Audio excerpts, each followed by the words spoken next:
Let's make some DIYs for my bee-themed coffee bar using supplies from the Dollar Tree. I wanted to make a honey jar sign, and so I'm using a seasonal sign. I think I had it left over from Thanksgiving. It's just a jar sign. They have those for lots of seasons at Dollar Tree. And what I'm going to do is cover up the Thanksgiving message on there with this art print. This is from the Dollar Tree. It was a framed art print, but I thought it would be perfect for this. It says, "Don't worry, be happy." It's a cute little bee on there. I'm just going to go ahead and take the frame off it, and I'm only going to use the art print like this to cover up the honey jar.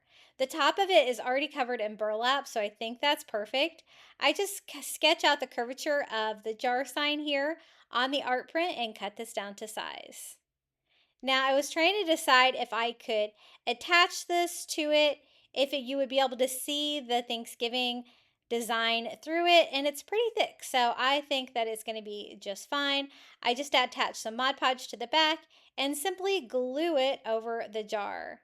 It was kind of peeling up a little bit, so I used my Cricut brayer to help smooth it out. I might have used a little bit too much Mod Podge on that first coat, which was making it peel up a little bit.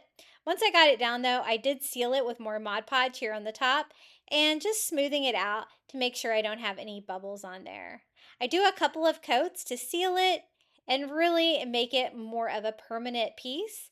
Now to frame it out and give it a little bit more interest, I'm going to use some Dollar Tree rope. So this is the thinner rope. It doesn't really matter, whatever you have. I'm going to hot glue that around the edges, and it's going to give the shape of the jar. It's going to define everything a little bit and make it look a little bit more cohesive by framing it out. I do like the burlap trim on the top, but I think it needs a bit of an outline too, just to help define it a little bit more. I don't really mind the transition there at the top. They're both white, so it's going to blend in pretty well together, the papers. And I just use that rope to outline the top of this. If you don't have one with burlap, you could always cover it, the top of it, with one of those faux burlap bags from the Dollar Tree. I use those all the time for crafting. I think this is going to look really cute. I'm going to use it as a leaner sign here on my spring themed bee coffee bar. And then I also have a quick, easy Dollar Tree DIY just using a bee stepping stone. This is one of the gnome ones that says "Be kind." I'm just going to pair it with one of the wood blocks from the Dollar Tree to make a standing sign.